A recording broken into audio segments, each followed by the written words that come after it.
अब मैं कार्यक्रम को अधिक विलंब न करते हुए आगे बढ़ाते हुए आज हमारे बीच में उपस्थित हैं आदरणीय डॉक्टर कुमार संभव जी। आप एसोसिएट प्रोफेसर हैं Uttar Pradesh institute of design Noida में, और आपने एमटेक किया है आईआईटी कानपुर से, साथ ही आपने मैकेनिकल इंजीनियर में पीएचडी भी की है। आपकी बहुत सारी उपलब्धियां हैं, आप इंजीनियर भी हैं और आपने बहुत सारी पुस्तकें भी लिखी हैं, शोध पत्र भी लिखे हुए हैं। आप शिक्षाविद हैं, शोधकर्ता हैं और मैकेनिकल डिज़ाइन, ज्यामिति मॉडलिंग, रैपिड प्रोटोटाइपिंग और यूनिवर्स एंड ह्यूमन वैल्यूज़ के लिए निरंतर कार्यरत हैं। शिक्षा, उद्योग और अनुसंधान के क्षेत्रों में भी आपका महत्वपूर्ण योगदान है। हम सुनेंगे आदरणीय कुमार संभव जी को। आपका विषय है भारतीयता में आनंद के आयाम। एक बार जोरदार तालियों से आदरणीय कुमार संभव जी का स्वागत कीजिए।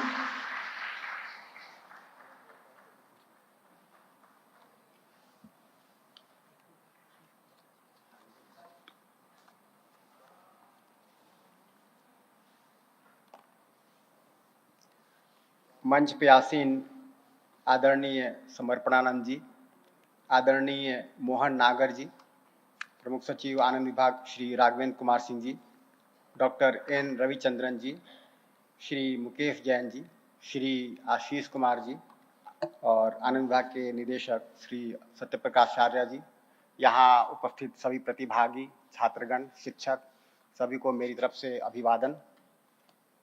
एक तो बहुत अच्छा अवसर है, आज इंटरनेशनल डे ऑफ हैप्पीनेस है और जो मैं अभी शेयरिंग भी सुन रहा था दो आनंदकों का, तो दिखता है कि इस राज्य में कितना सारा काम हुआ है, कितना सारा परिवर्तन हुआ है। ये शोभनीय है और मुझे लगता है पूरे विश्व के लिए एक उदाहरण है। इसी क्रम में मैं अपनी बात कुछ आगे बढ़ाता हूँ। तो मुझे लगता है आधे घंटे का समय है दीदी, आधे घंटे 20 मिनट, ठीक है। हाँ, मैं वैसे ही रखूँगा फिर। तो अभी जो वस्तु है वो भारतीयता में आनंद के आयाम। तो आमतौर पे जो हम लोग बात रखते हैं तो एक संवाद के माध्यम से रखते हैं, जहां हम अपनी तरफ से कोई प्रस्ताव रखते हैं और आपसे जांचते हैं, फिर उस पर हम लोग संवाद करते हैं, बातचीत करते हैं। जिन्होंने भी यूनिवर्सल ह्यूमन वैल्यूज के वर्कशॉप्स अटेंड किए होंगे उनको इसका एक्सपीरियंस होगा, परंतु अभी चूंकि वर्कशॉप का अवसर नहीं है तो मैं अपनी तरफ से कुछ बात प्रस्ताव के रूप में रख देता हूँ। परंतु अभी हम लोग उपलब्ध हैं 2 दिनों तक, ब्रेक के समय भी उपलब्ध हैं। इस पर कोई विस्तार से बात करना चाहे तो पूरी टीम यहाँ पर है, हम लोग बात कर सकते हैं। तो हम चाहते हैं कि एक आनंदित भारत हो, है ना, हर नागरिक भारतीयता युक्त हो। और अगर भारतीयता के मूल को देखें तो भारतीयता का मतलब है मानवीयता। ये किस प्रकार, उसको थोड़ा सा विस्तार में जाते हैं। तो पहले तो मैं कृतज्ञता ज्ञापन करूंगा पूरी मानवीय परंपरा के लिए जो भारत में लंबे समय से रही है। तो भारत में आदिकाल से ही मानवता के अर्थ में, सर्वशुभ के अर्थ में, आनंद के अर्थ में अथक प्रयास हुआ है। आप भारत का अर्थ भी अगर देखेंगे, गूगल करेंगे तो आपको मिलेगा, भा का मतलब है प्रयास, प्रकाश, ज्ञान, और रथ का मतलब है लीन, लगे रहना। तो जो ज्ञान में रथ है, जो ज्ञान में लगा हुआ है, तो एक ऐसा देश है जिसमें परंपरा ही रही है कि हम ज्ञान में लगे रहे हैं। इसलिए इतने सारे दर्शन हुए, है ना, आए, और इतने सारे प्रयास हुए, अथक प्रयास हुए।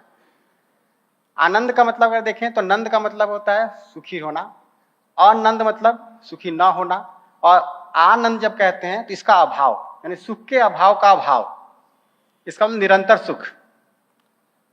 तो आनंद का जो आधार है वह क्या है, अगर हम देखें तो मुझमें सत्य का ज्ञान हो, प्रेम का भाव हो, करुणा का भाव हो, ये स्वयं में स्थापित हो। और हमारे पूर्वजों ने सत्य को, स्वयं को, प्रकृति अथवा अस्तित्व को समझने का, वह प्रेम और करुणा पूर्वक जीने का जो अथक प्रयास किया है, उसके प्रति हम सबके अंदर कृतज्ञता का भाव, मुझे उम्मीद है सबके अंदर पहले से है ही। जो समझ में आया है उसे जन सामान्य तक पहुंचाने के लिए मानवीय समाज के लिए अथक प्रयास हुआ है, और हम इन सब महापुरुषों के प्रति, परंपरा के प्रति कृतज्ञ हैं। आनंद का आधार देखें क्या है अगर, तो पहली बात है आनंद को समझना, यानी स्वयं में सही समझ, वास्तविकता की, जो वस्तु जैसी है उसको ऐसा देख पाना, जान पाना, जीने के हर स्तर पर, यानी सत्य का ज्ञान होना। तो ज्ञेय क्या है, जानने की वस्तु क्या है, अगर उसको देखें तो स्वयं को जानना, परिवार को जानना, समाज को जानना, प्रकृति अस्तित्व को जानना, अर्थात संपूर्ण अस्तित्व को जानना। और ये सहज स्वीकृति हमारे अंदर कि हम जो कुछ जैसी है उसको ऐसा जानना चाहते हैं, स्वयं से लेकर संपूर्ण अस्तित्व तक। अगर आप एक बच्चे से ही बात करेंगे तो आप पाएंगे कि बच्चा भी जानना चाहता है, भले हमारे पास उसके प्रश्नों के उत्तर ना हो। दूसरी बात है आनंद पूर्वक जीने का भाव विचार होना, जो स्वयं में होना है। तो स्वयं में सही भाव सही विचार होना जीने के हर स्तर पर, यानी प्रेम का भाव होना, हर मानव को संबंधी के रूप में देख पाना, करुणा का भाव होना, हर एक के प्रति जिम्मेदारी को देख पाना। तो स्वयं में, परिवार में, समाज में, प्रकृति अस्तित्व में मेरी भागीदारी क्या है, उसका सम्यक सही भाव होना और उसके प्रति जिम्मेदारी का भाव होना। और फिर वैसा जीना, आनंद पूर्वक जीना स्वरशुभ के अर्थ में हर एक स्तर पर। तो आनंद का जो आधार है देखें फैलाकर, तो ये 3 बातें आती हैं। पहले मूल में तो है समझना, जानना, है ना, फिर वैसा भाव विचार होना और फिर वैसा जीना। हम जानते हैं तो जीते ही हैं, अगर जीने में नहीं आ पा रहा यानी कि या तो जानने में कुछ कमी रह गई, है ना, जिस कारण भाव विचार में कमी रह गई। अगर हम आवश्यकता को देखें तो ऐसा दिखता कि पिछले 700-800 वर्षों में कुछ उथल पुथल हुआ समाज में, समाज के ताने बाने में, हर क्षेत्र में, चाहे वो आर्थिक हो, धार्मिक हो, सामाजिक हो।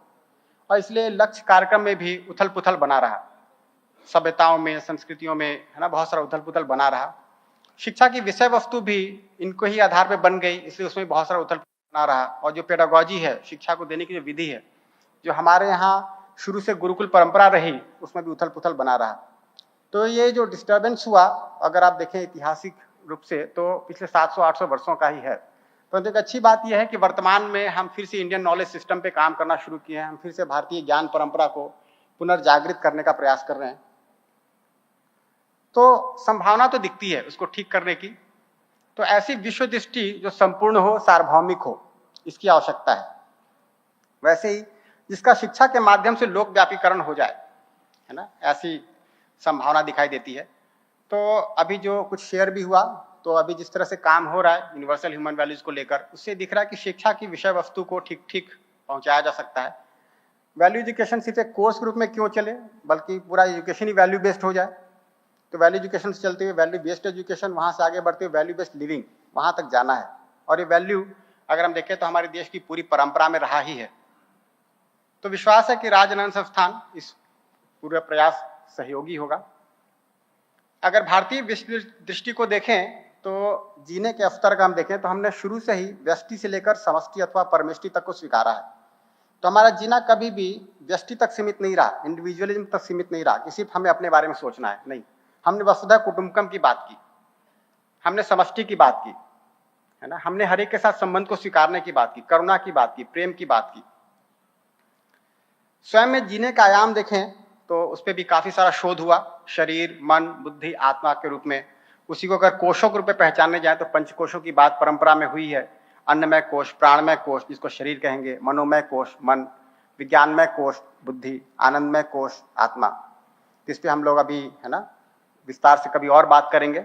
परंतु परंपरा में देखें तो ये सारा कुछ ज्ञान के रूप में दिखाई देता है। मानव लक्ष्य के रूप में देखें तो धर्म, अर्थ, काम और मोक्ष, ये 4 लक्ष्य दिखाई देते हैं। और जीने के फैलाव को देखें तो आध्यात्मिक, बौद्धिक, मानसिक, सांस्कृतिक, सामाजिक अथवा व्यवहारिक, आर्थिक, राजनीतिक, हर एक स्तर पे हम लोगों ने ज्ञान को आधार बनाकर जीने का अथक प्रयास किया है। इसके आधार पे आप देखेंगे तो इतने बड़े क्षेत्र में, इतनी बड़ी आबादी में भी भिन्न भिन्न तरह की संस्कृतियां पैदा हुई और आपस में एक समरसता के साथ चलती रही हैं। पंचकोशों को थोड़ा सा अगर देखें तो दिखता है कि अन्नमय कोश जो स्थूल शरीर है, प्राणमय कोश जो प्राण है, मनोमय कोश मन, विज्ञानमय कोश बुद्धि और आनंदमय कोश आत्मा है। तो ये बेसिकली अगर मनोमय, विज्ञानमय और आनंदमय कोश को देखें तो मैं, सेल्फ का, है ना, आयाम है। और प्राणमय कोश और अन्नमय कोश को देखें तो शरीर, जड़ का आयाम है। तो चैतन्य और जड़, इस बात को हम लोगों ने परंपरा में शुरू से ही स्वीकारा कि मानव सिर्फ शरीर नहीं है ना। अगर सिर्फ आप एक चार्वाक दर्शन को छोड़ दें तो बाकी सारे दर्शनों में इस बात को स्वीकारा गया कि मानव शरीर मात्र नहीं है, चैतन्य भी है और जड़ भी है ना। और उसको ही कहने के भिन्न भिन्न तरीके हुए, भिन्न भिन्न परंपराओं में भिन्न भिन्न शब्दों के द्वारा भिन्न भिन्न तरीके से बातें कही गई। तो वास्तविकता एक है, अभिव्यक्ति अनेक प्रकार से हुई है। अगर हम एक मानव के लक्ष्य के रूप में देखें कि हमारा लक्ष्य क्या है, परिवार में जीते हुए, समाज में जीते हुए, प्रकृति में भागीदारी करते हुए, तो 4 रूपों में देखा गया, धर्म, अर्थ, काम और मोक्ष। तो न कि केवल शरीर और जड़ वस्तुओं को आस्वादन से मिलने वाली संवेदनाएं, अगर आप इसमें देखें तो पश्चिम और पूरब में एक आपको कंट्रास्ट दिखाई देगा कि हमने कभी भी मानव को शरीर मानकर और संवेदनाओं को सुख मानकर जीने को उपलब्धि नहीं मानी, है ना। हमने बड़े लक्ष्य को देखा। तो धर्म का अर्थ है संबंध और व्यवस्था, रीत यानी सत्य की समझ होना, स्वयं में धर्म पूर्वक जीने की स्पष्टता होना। अर्थ को देखें तो समृद्धि का भाव होना, तो आवश्यकता की पहचान होना और उससे अधिक की उपलब्धि का भाव होना। काम, काम का अगर सम्यक अर्थ देखें तो कामना है, यानी संबंध और व्यवस्था पूर्वक जीने के फैलाव की कामना, परस्परता पूर्वक उभय सुख उभय समृद्धि पूर्वक जीने की कामना, इच्छा। और मोक्ष का अर्थ देखें तो दुख से मुक्ति, अज्ञानता से मुक्ति, अर्थात सत्य का यानी ब्रह्म में जो संपृक्त प्रकृति है उसका अनुभव होना, जिसका अर्थ आनंद होना, परमानंद होना, निरंतर सुख की स्थिति में आना। यह हमारे लक्ष्य के रूप में परंपरागत ढंग से रहा है ना। कभी भी शरीर की संवेदनाओं से हम सुखी हो जाएंगे ऐसी मान्यता भी नहीं रही। अगर हम विकास को देखें तो हमने हमेशा ही सर्वांगीण विकास को लक्ष्य बनाया, तो मानव लक्ष्य की पूर्ति हो पाए, एक से अनेक, अनेक से हरेक, हरेक के लिए उपलब्धि हो जाए, ऐसा सिस्टम बने, ऐसी व्यवस्था बने कि व्यक्ति से समष्टि तक हरेक के स्तर पर मानव लक्ष्य की पूर्ति हो पाए। और सिर्फ हमारी पीढ़ी के लिए नहीं, आने वाली हर पीढ़ी के लिए। हमने मानवीय परंपरा की बात की, एक पीढ़ी में हो जाए, अनेक पीढ़ी में हो जाए, हर एक पीढ़ी में हो जाए। हम लोगों ने वसुधैव कुटुंबकम कहा, यानी पूरी धरती को ही कुटुंब के रूप में, परिवार के रूप में स्वीकारा। इसलिए आप देखेंगे कि हमारे देश में कभी भी दूसरे देशों पर अतिक्रमण करके उनका शोषण करना, उनका ऊपर शासन करने का लक्ष्य ही नहीं रहा, बल्कि सबके साथ संबंध पूर्वक जीने का लक्ष्य बना रहा, एक सार्वभौम व्यवस्था का लक्ष्य बना रहा। इसी को अगर हम जब शिक्षा में लेके जाते हैं इस मानवीय विश्व दृष्टि को, तो किस प्रकार जाएगा, शिक्षा के माध्यम से अगर इसका लोकव्यापीकरण करना हो, जो एक यूनिवर्सल रूप में जा सके, तो जीने के स्तर पे हम ये स्तर देख सकते हैं, व्यक्ति, परिवार, समाज, समाज में जिसमें ग्राम से लेकर अंतर्राष्ट्र तक, और प्रकृति अथवा अस्तित्व।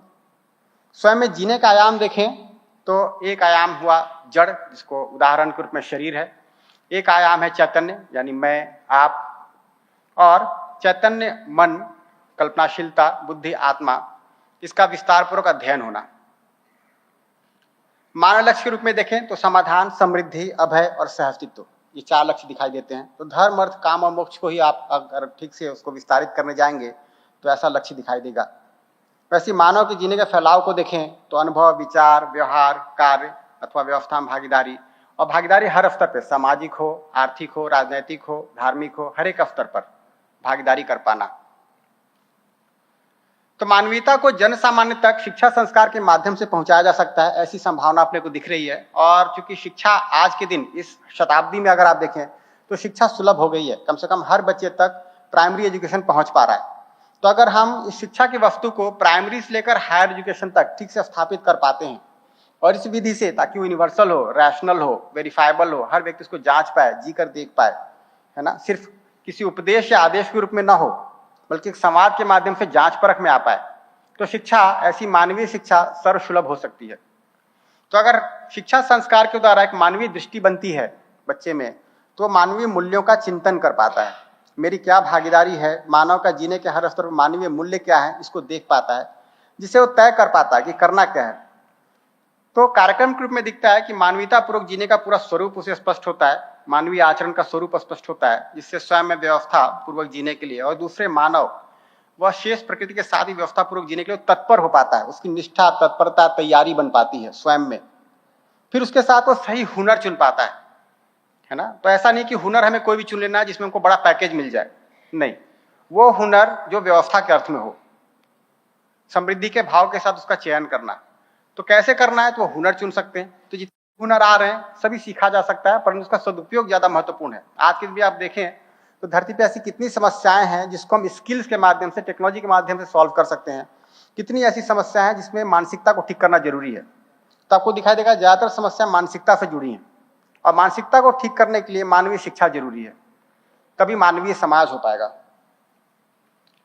तो आज के दिन शिक्षा संस्कार में कैसी विषय वस्तु सहज से स्वीकार अगर उसको देखें तो कुछ गाइडलाइंस हम लोग समझ सकते हैं। जैसे सार्वभौमिक हो, हर व्यक्ति के लिए एक समान, हर देश स्थान के लिए, हर काल समय में एक समान, मेरे लिए लागू है, आपके लागू नहीं है, इस जाति के लिए उस जाति के लिए नहीं है, इस वर्ग के लिए उस वर्ग के लिए नहीं है, तो शिक्षा कभी भी सर्वसुलभ नहीं हो पाएगी,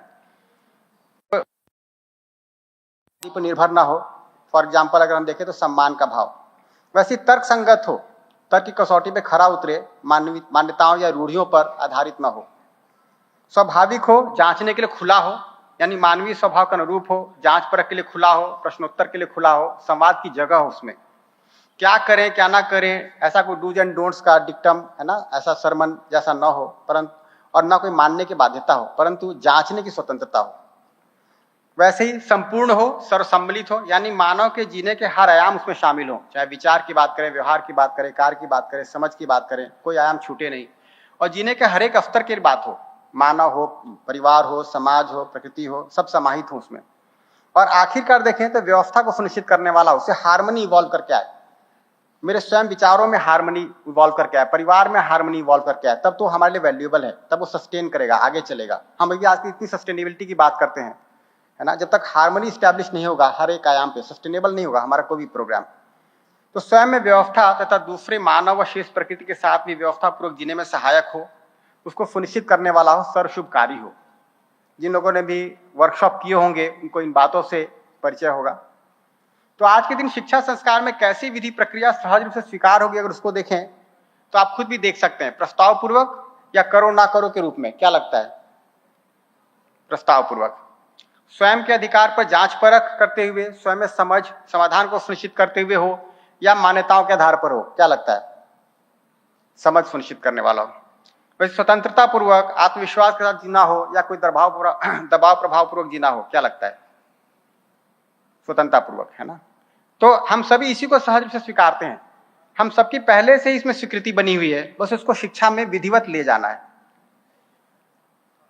तो मानवीयता को जन सामान्य तक शिक्षा संस्कार पे ले जाने के लिए एक प्रस्ताव है, जिसको हम लोग यूनिवर्सल ह्यूमन वैल्यूज के रूप में समावेशित किया गया है आनंद विभाग के द्वारा भी, और उसी के आधार पर और हुनर सीखने की बात है। तो अभी ये कोर्स के रूप में जा रहा है, धीरे धीरे उसे पूरे वैल्यू बेस्ड कोर्स के रूप में डेवलप करना है। और AICTE में जो प्रयास हुआ, अब हम लोग उस दिशा में आगे बढ़ रहे हैं। पहले एक इंडक्शन प्रोग्राम के रूप में आया, फिर एक कोर्स के रूप में आया मैंडेटरी कोर्स, अब इलेक्टिव्स बन गए हैं, माइनर डिग्री हो गया है। अब धीरे धीरे होलिस्टिक लिविंग मॉडल्स पे काम हो रहा है। कुछ कॉलेज हैं जो पूरे कॉलेज को एक लिविंग मॉडल के रूप में बनाने में लगे हुए हैं। तो अगर हम CM राइज के इन प्रयासों का देखें जो आनंद विभाग के द्वारा हुआ है, तो आज के दिन देखें तो पुस्तक लिखी जा चुकी है, अभ्यास पुस्तिका तैयार है कक्षा 9 से लेकर 12 तक के लिए, शिक्षक की मार्गदर्शिका बन चुकी है। अभी आने वाले समय में इसी समर में हम लोग 45 से 50 वर्कशॉप करने वाले हैं, जिसमें कई सारे शिक्षक प्रतिभाग करेंगे।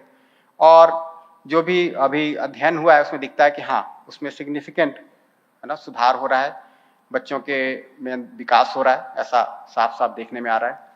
वैसे AICTE के अगर हम प्रयासों को देखें तो वर्ष 2017 में AICTE ने उसको स्वीकारा। ये प्रयास तो पुराना है, हम लोग पहले कुछ स्थानों पे प्रयास करते रहे, फिर कुछ संस्थानों में प्रयास करते रहे, फिर 2017 में AICTE को ध्यान में आया तो AICTE ने इसको स्वीकारा, और उन्होंने सबसे पहले स्टूडेंट इंडक्शन प्रोग्राम के रूप में पूरे देश भर में लागू किया। आपको बताते चले कि AICTE के तहत लगभग 10,000 कॉलेज, है ना, उसके अध्ययन उसके तहत आते हैं, और लगभग सारे कॉलेजेज में ये इम्प्लीमेंट हुआ है।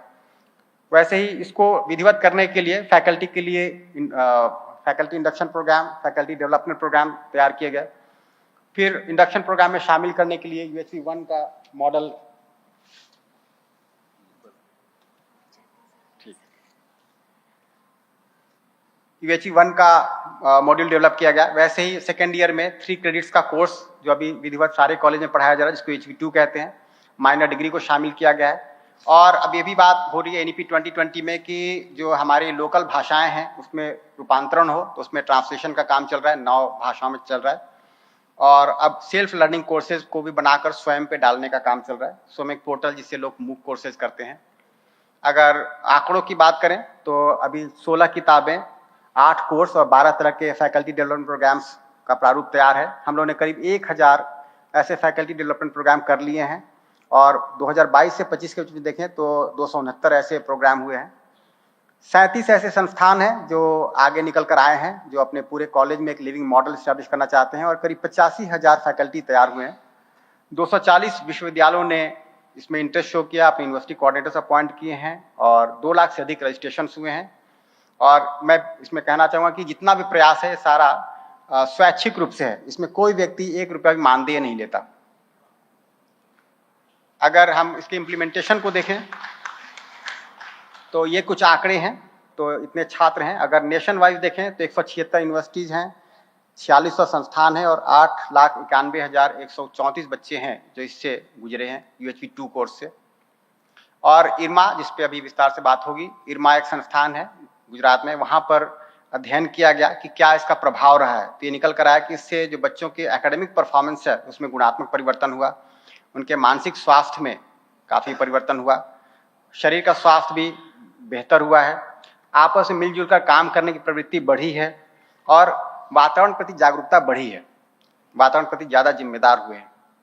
इस रूप में देखें तो कुछ आंकड़े और दिए हुए हैं, कितने संस्थान, कितने है ना छात्रों के बीच में ये इम्पैक्ट स्टडी किया गया।